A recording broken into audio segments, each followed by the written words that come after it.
I get to say that. I'm from Southeast Texas. It's John Nelson, the plug-in CEO of JKL Works and pluginbusiness.net and .com. Lots going on during the month. This is June when we're doing this. So there's going to be lots happening going on. So and we're sort of in between sessions, and we have some really cool surprises coming up for you. But in the process of doing this, I wanted to take a little extra time and talk about some fundamental things. I keep going back to that because so many people are not doing these things, and so many people should. As far as businesses go, this stuff gets overlooked. It's questions that when you bring them up, everybody seems to want the answer to them, and yet nobody then looks that way because they're all after the bright shiny object that's out there, right? We're all a bit guilty of that sometimes, including myself. So I'm certainly not throwing stones there. So let's jump right into this because I want to talk about some foundations that pretty much every business I've come across should be doing, but somehow isn't. So these are just some things to build on. These are some things to get you started. This is a little deeper than most people think about because they're busy, putting together a website or ads or what's they're working on their brand, which are all good activities. Don't get me wrong, but these are things that are a little more fundamental than that. And eventually, as a business owner, you're gonna have to think about them eventually as somebody who is concerned about such things as the leader of your business, or if you're connected to the leaders of your business, or if you are an influential voice in their world, then this is something you might need to at least revisit on occasion and make sure that they're doing it. There's a reason this stuff gets brought up. So, as a business and marketing optimization specialist, these are things that it's my job to focus on, my team's job to focus on. So, these are things that are important. Then you get to the fun stuff because to do this, helps all the clients that you bring in, helps to come alongside those people and just make the whole experience better. So you'll see what I mean by that, but we're going to kind of, fly through some of these without a lot of the fancy extras because I really want you to focus on the content, not necessarily the cute, PowerPoint presentations of all this, right? So we'll just cut right to the different aspects. So how about a market dominating position? How about a strategy of imperfect action? And we'll talk about what that means, right? How about trust, expertise, and education? And customer service. Ooh, customer service. That's basic. I didn't think about that. So, and then finally, policies and procedures as we go to the absolute seemingly mundane. But trust me, it's all here for a reason, right? I hope you will find that out. And I hope you'll take something away from this. And if these are not things that you're doing well, and bit of a shameless plug, maybe pull JKL Works alongside and let us help you with those. Let us have a look at these things because this is some of whenever we're doing these success blueprints, this is some of the basic stuff we look at. And you'll be amazed at just small improvements in some of these areas and some of these foundations, what they do for your customer base, what they do for attracting clients, what they do for keeping your clients, because we work so hard to attract them. Do we work as hard to keep them? Do we work as hard to, really serve them after as we would like to admit, if we're really honest with ourselves? So that's what I hope some of these foundations are going to bring to the table for you. So let's start talking about these. So the market dominating position we've covered a lot recently, but I want to revisit it because again, thankfully for me, I don't see a lot of other people talking about this, especially in the digital marketing world. And this is a huge game changer is coming up with this. This is not new wisdom, guys, but this is important wisdom because at any given time, 2% of your audience that has been following you, looking after you, scrolling through social media, looking, just comes across you. 2% of your audience is ready to buy right now. They're just waiting on you to offer. They're waiting on you to stick it out there. and say, hey, this is what I offer, and they're saying in the back of their mind, oh, I really need that. So really, this is the I really need that more than just the random people. So let's talk about what we mean, because this is at the heart of the market dominating position. Okay, so everybody has a unique selling proposition. Everybody has something that makes their business, their company, their organization unique. Their services, if they're a sole proprietor, if you're a freelancer, yeah, you got stuff that you do well, right? And things that help you stand out. But the market dominating position takes that a step further by appealing to the hot button issues that customers have, that they may have. So they, maybe they're on the lookout sometimes to, if I had that, that'd be nice. Or they have a specific need. I need this right now. We've had something break. We keep losing people left and right. Nobody is wanting what we have, or it has some major problems. What are we going to do here? Nobody is wanting the stuff that we have that we've spent so much time on. I need some help doing this. I need some help doing X. I need some help doing something or other. And if you're the right one that comes along at the right time with the right solution, then you are uniquely poised to get that business. And that's the heart of a market dominating position. That is why it's a step up from the unique selling propositions, or the things that make your business different. It's, are you meeting a hot button need that somebody has right now?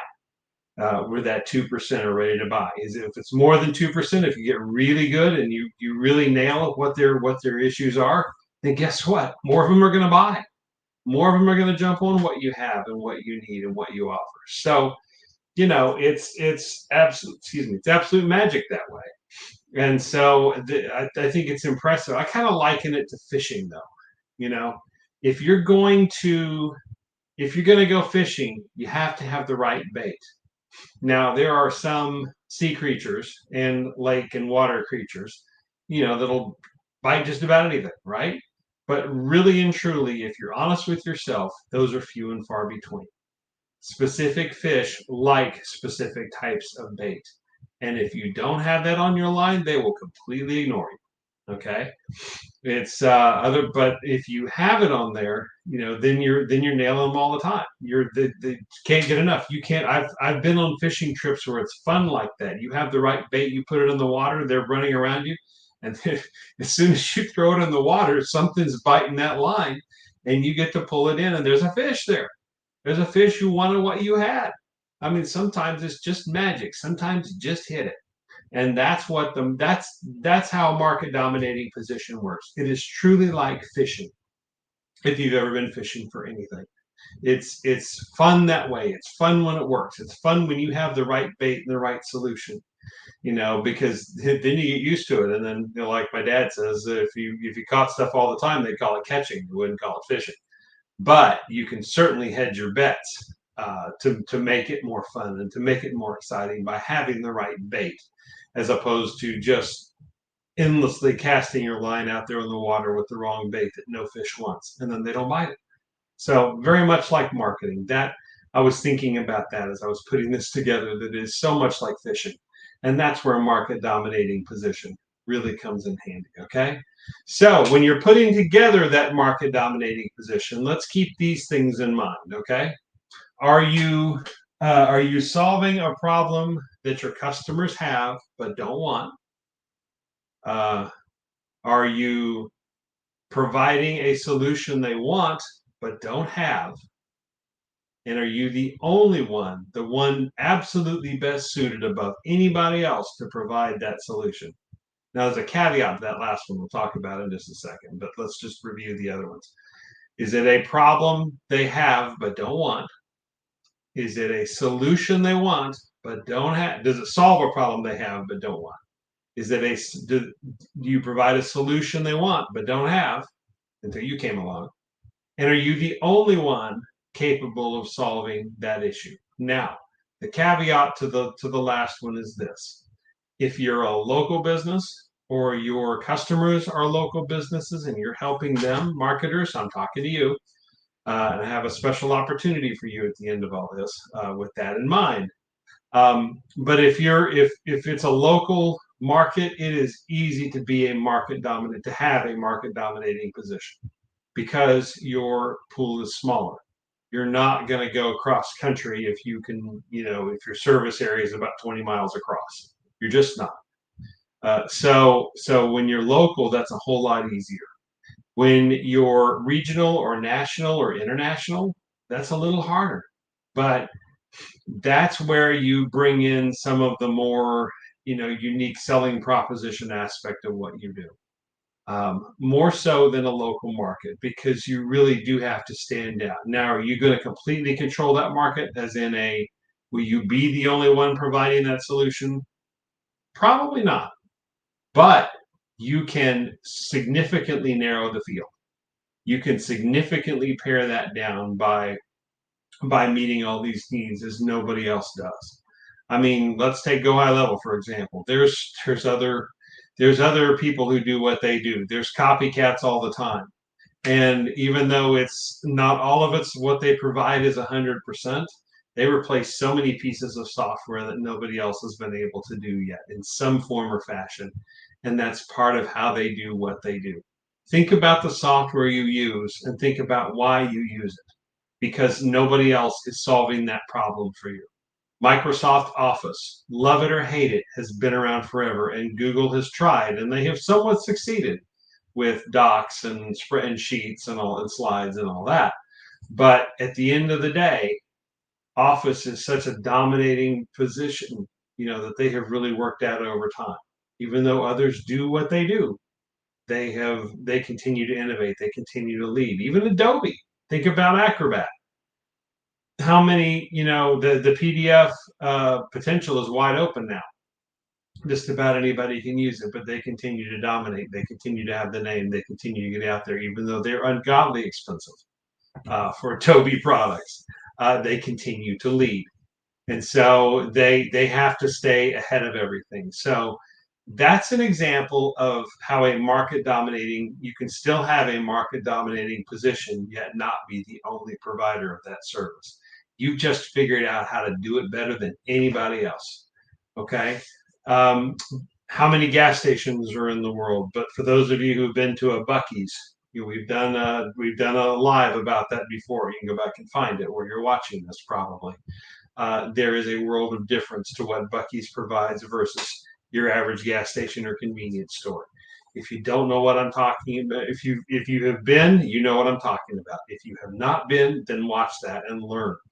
They're an incredible case study as to how to do something different than that. So, and how to dominate your market in surprisingly simple ways, in foundational ways. Theirs is, for those who don't know, theirs is the restrooms. They probably have the cleanest restrooms in certainly the United States. They are contenders in the top 4 or 5 every year, and usually like number 2 or 3 for the cleanest restrooms of different businesses in the country. It's voted on by different people.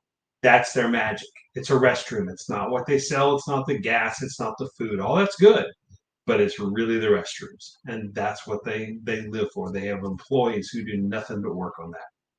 That is the definition. Those are the definitions of market dominating positions. If you're not working towards that in your business, you are missing out because otherwise you are just a me too. You are just another business who provides maybe digital marketing services or Go High Level or anything else.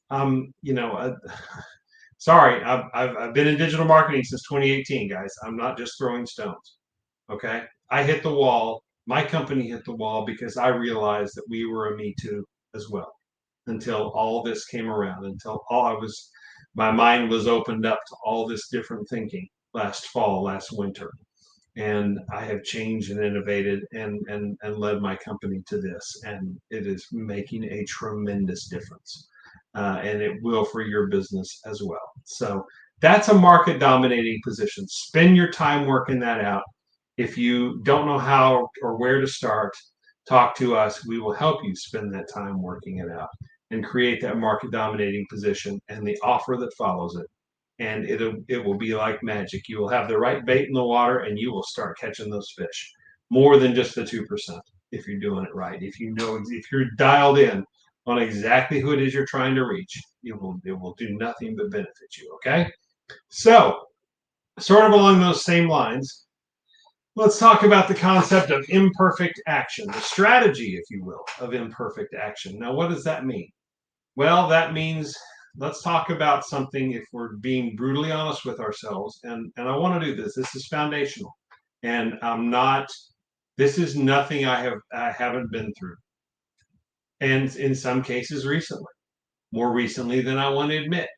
And this is one of them. This is the strategy of imperfect action. Do something to move your business forward. Do something. Don't be, so the first thing over this is just taking some sort of imperfect action, realizing you're going to make mistakes.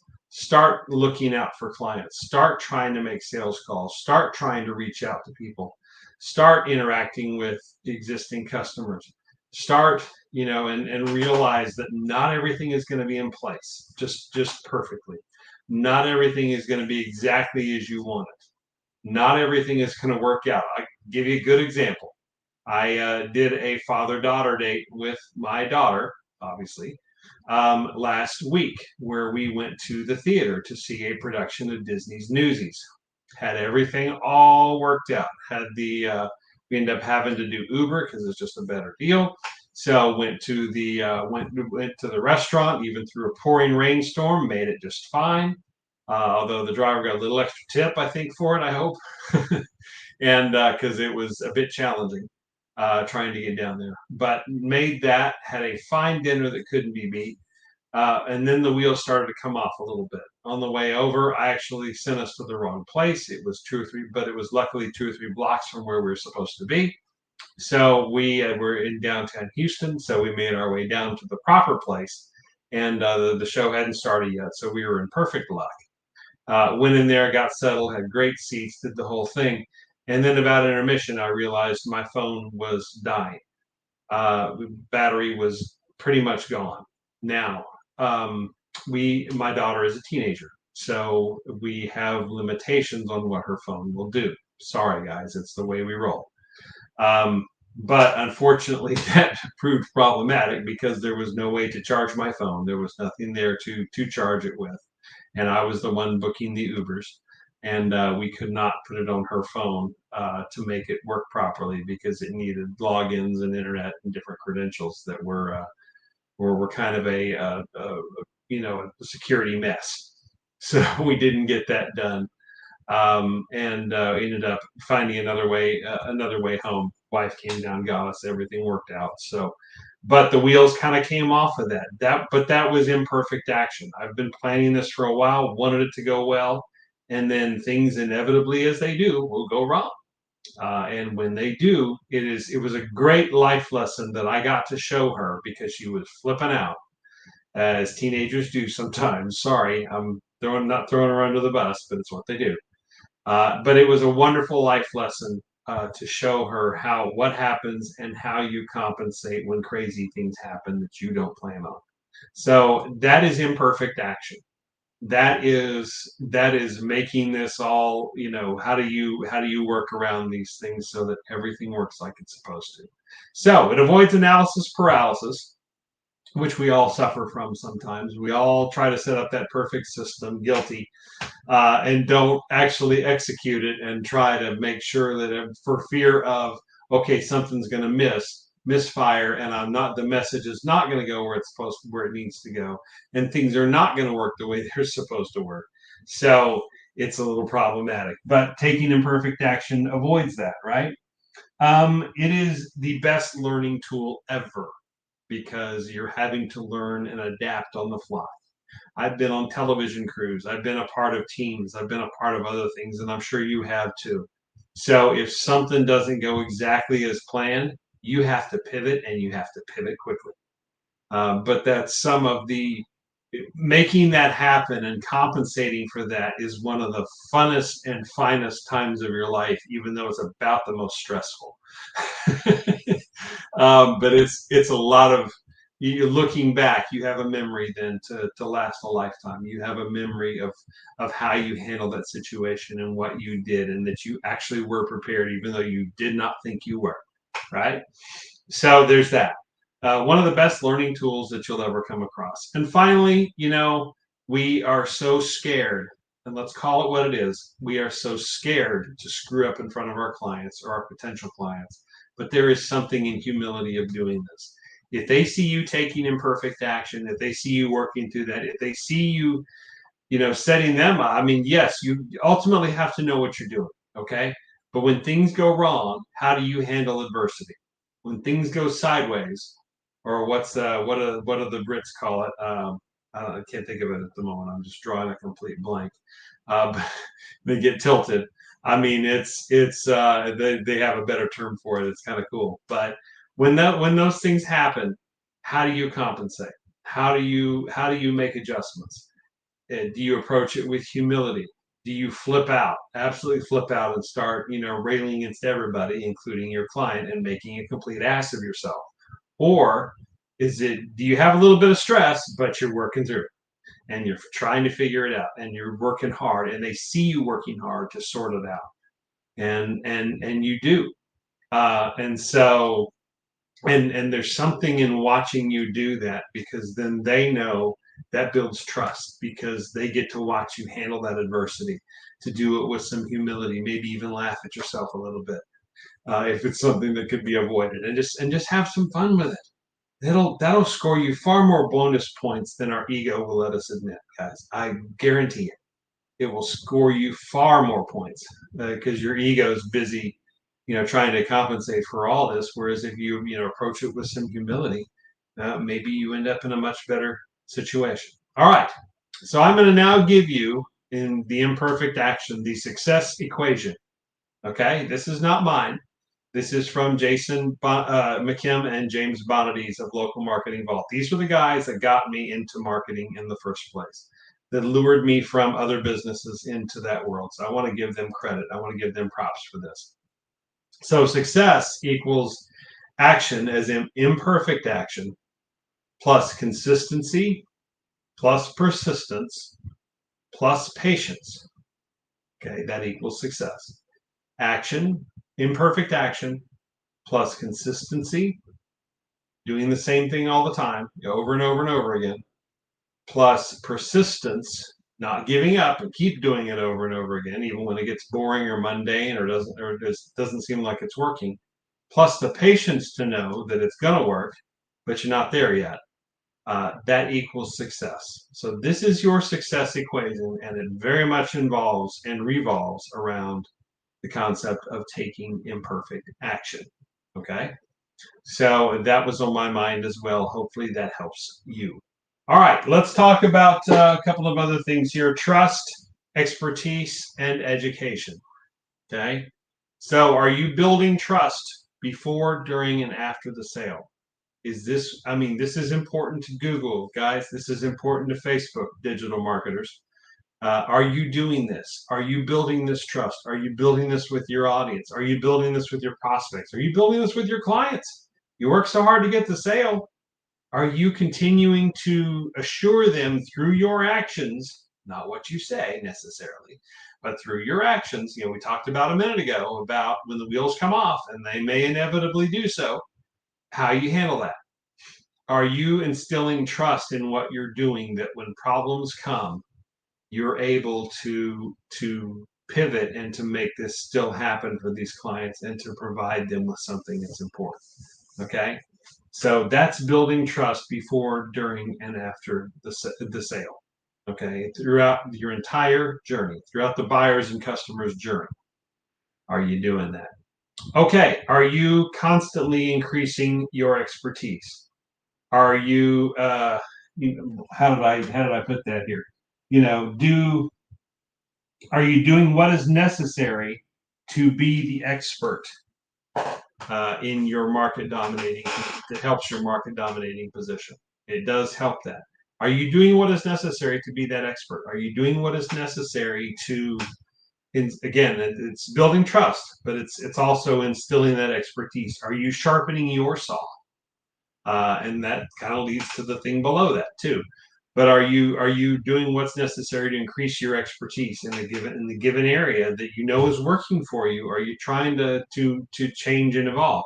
And are you working to educate yourself on that and to foster a culture of educating yourself? Things change, things evolve. AI is here to stay, but it shouldn't be doing your job. You should be figuring out how to utilize it, but not be run over by it. Okay, because AI is everywhere, guys. We know this.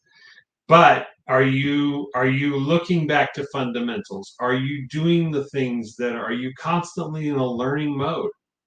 Um, Part of this, and we're in the middle of an effort to get to sort of a team building thing to get some clients for this month of June. And part of that, and part of the what Sheena Lee Kennelly was talking about the other day on her live is creating a schedule, creating a calendar, is devote at least an hour a day to training and education. Devote at least some time to sharpen that saw, to as Stephen Covey put it, devote some regular time to broaden your mind, and to not only broaden your mind but increase your expertise in the areas that are important. You can sure get sidetracked on shiny objects all day long, but are you doing the things that will build and grow your business? Are you increasing your education? Are you seeking to learn? If you're not, then you will eventually be passed by. You'll be good for a while, but you'll eventually be passed by. I'm just here to tell you. So constantly work on the trust, uh, building yourself as the expert and increasing your expertise, and educating yourself and your clients as everything constantly evolves. Nothing goes better to learning a skill than to teach it. So you learn something, you teach something, right? So keep that in mind as an option, as a possibility as we're doing this.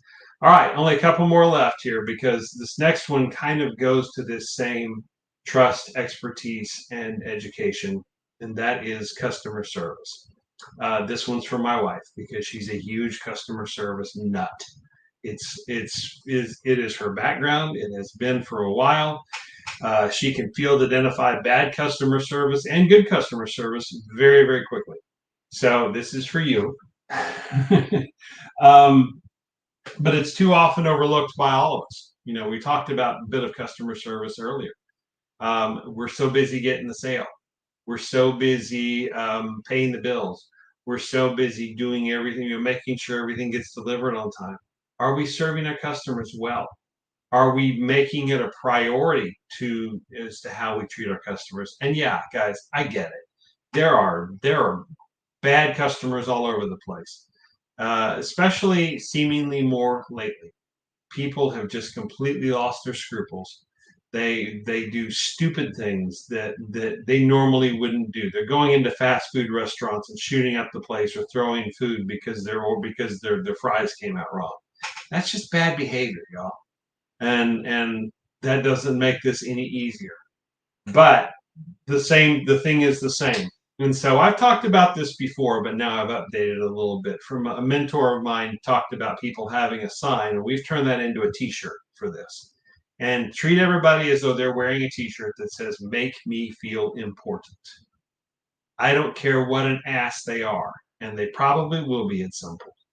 But if you've done everything well and you focus on customer service and you've provided good value, and you're a positive influence on their world no matter what happens, and you're helping them to get over whatever crap's going on in their day, and it likely is, so your business then becomes the island where that doesn't happen. It becomes the oasis for them where they can not dump their problems on you, but have a little bit of sanity in what is otherwise a crazier world, and getting crazier by the moment. Okay? Be that island that helps them feel important. They come out of there uplifted. They come out of there well served. They come out of there taken care of. Their problem, whatever the issue is that's relative to what you can solve, is taken care of, and they have that reassurance that that's going to happen. Treat them as though they're wearing that t-shirt you see right there, which, yeah, it's bad made up, but hey. um, that it is the make me feel important. That's the t-shirt we'd all like to have, and we'd all like to wear, and we'd all like for people to act on, right? They all look at the cool t-shirts out there. I've had my share and looked at my share, but it's this is one that's a big deal. So this is a customer service is extremely important. And so if you don't place this as a priority equal to or even above sales, hear me? Equal to or even above sales, it would be customer service, because it does you no good whatsoever. You can haul in as many new clients and prospects as you want. But if you serve them lousy and that reputation gets out that you serve them lousy, then you're not going to last. It's not going to do well. It's not going to. So be responsive, work hard to serve those customers, make them feel important. Customer service is hugely important, largely underrated, and not done enough by all of us. So work on that. Now, may you get up to the level at some point that some people are at, that like my wife and some others, that they're experts at dealing with customers that are pure assholes. Okay, I'm not. I I will serve my customers well other ways, but that's not one of them. I'm that's just not my thing. I don't do well at that. It's hard. It's much easier for her, and I've seen some other people who are just stellar at it. And those are the people that you want to make sure are paid well, because that's another thing is customer service in the CSR in a company is a crap job. It's not rewarded, but yet they are the frontline people that deal with your customers. Treat them well, incentivize them, hold them accountable. That's okay. Train them well to deal with situations like that. But that's a part of treating them well. Take care of them and watch them take care of you. If they don't take care of you, that's a whole other issue, and you certainly can deal with that. But if you make it a desirable position in your company to be a customer service person, you'll be blown away at what happens. Okay, you just will. All right, so that's enough on customer service. The final thing here is the most boring and probably the most necessary. So it's policies and procedures. And folks, there is a reason that every consultant, coach, HR service, PEO, that's the HR world, the professional employment organization. There's a reason one of the things they sell and one of the things they provide and one of the things they lead with is a policies and procedures manual. There just is. If you don't know what I'm talking about, just know that they do. And the reason for that is amazingly simple. Most business books I have ever come across, most business wisdom I have ever come across, and particularly I'm looking at you, E-Myth, is centered around this. I mean, it is that boring and mundane and overlooked. You talk about things that are overlooked. Worse than customer service is policies and procedures. Nobody has the time to put this stuff together. But let me tell you what happens when you do. Okay, there's a reason. So you then the idea behind every policy and procedure, as far as every employee is concerned, is to make yourself interchangeable, not replaceable. Because you come up with a policies and procedures manual, that's a set of rules. It's not only a set of rules though, it's a set of procedures as to how to do things. So you're not lost and you're not flailing if you've got to do somebody else's job because they're not there that day. It makes you interchangeable. uh, good good process that's out there is to cross train people, at least one other person on your job, even you CEO, in case something happens. Okay, even you president, CFO, whatever, and they may not do it as well as you. That's cool. This is the concept, number two there, of having a cover or an understudy. There's a reason that actors do that in theater productions and television crews and crews of any kind. Sports teams. There's a reason that what happens if the star gets taken out? Who's going to compensate for that? Now, they're not going to do it as well as the star. That's why they're the star. But sometimes you never know. Sometimes that may just be the opportunity that somebody needed to do that. What was it the initial story of Tom Brady, where Doug Flutie was being so awful for the New England Patriots way back when? Here you go, Phil. This is my sports story. But this is so awful. and wasn't doing well. And so the Patriots figured, Bill Belichick, what do I have to lose? I'll put this guy in. This guy named Tom Brady. He was a way down draft choice. I forget where it was, but it's all the sports nuts know, and I don't care. But he's just way down there. And so they finally put him in, and it's like magic. It's they brought this guy in, and he finally that was his shot, and he knew it, and so he rose to the occasion, and the rest is, as they say, is history. Everybody needs an understudy. Everybody needs a cover. Everybody needs to be somewhat interchangeable. This is what policies and procedures will help you do. It's more than just about training employees. It is your manual for your business on how to do everything in case unthinkable things happen. Or even the fun ones. Say a lady's out to go have a baby, gone for 6 weeks at minimum, in most cases, sometimes more than that. How do you cover for that? Well, you have somebody there that's set it to step in and do her job and allow her to go be the best mommy she can be while the business goes on. Or you have that salesperson who's a kind of a jerk, but brings in all the revenue. They just kill it, and they decide that they finally had enough, and they just decide to leave. Now you're screwed. No, you're not, because you have spent the time and you have spent the effort, considerable time, effort, and in some cases money, to do this correctly, to have policies and procedures on the backside where this is all covered, this is all taken care of, and somebody can step in and adequately fill that role until the replacement you want can be found. Or that person steps in and because it's a permanent thing, somebody's gone or fired or whatever, and or they decide they don't want to come back, and then you step up and you get to do well because you've stepped in and said, you know what, I can really do this. I want this. I'm going to show you I want this, and I'm going to rock at it. So here you are.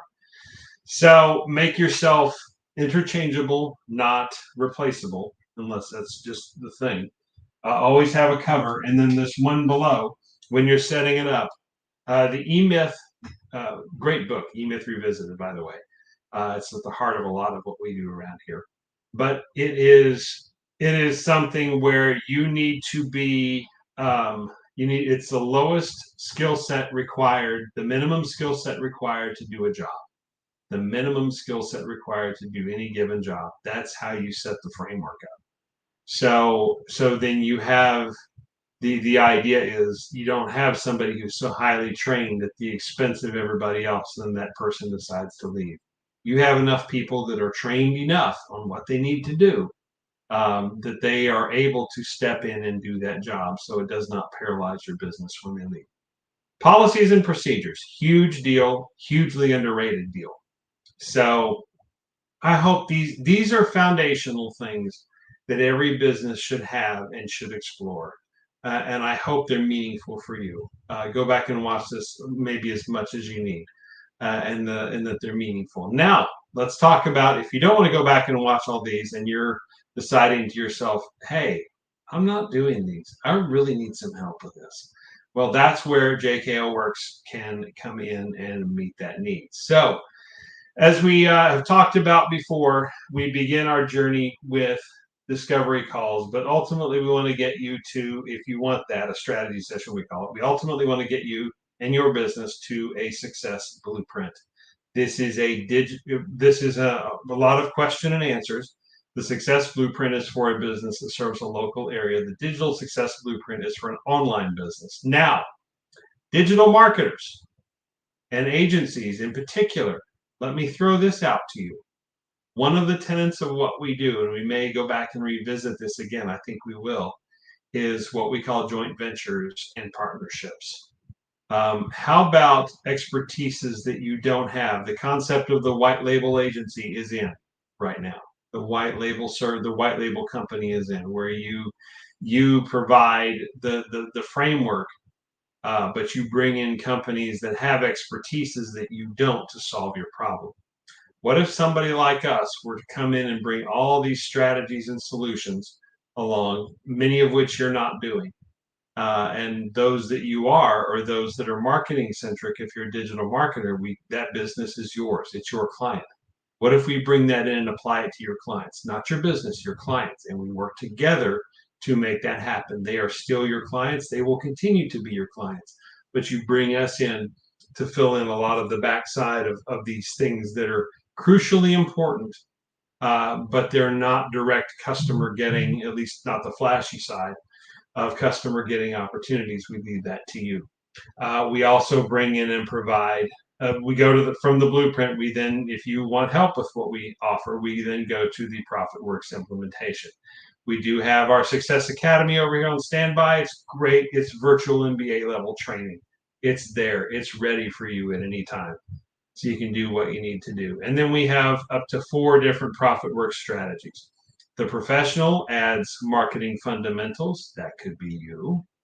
The premium adds a social selling, social prospecting model for getting clients. That also could be you. Okay. So there's perfect opportunity, digital marketers, for you to jump in and see what this is like.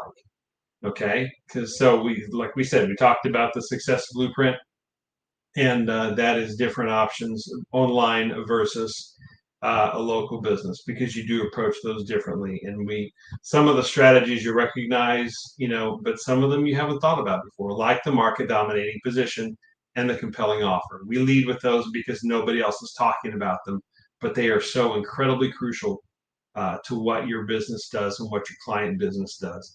And they have been overlooked for so long. That helps you and to coach them and us to help, to come alongside them and advise, and yes, coach them. Some people don't like that word, but I like to look at myself as more of a quarterback or a field general. I'm right out there with you directing traffic.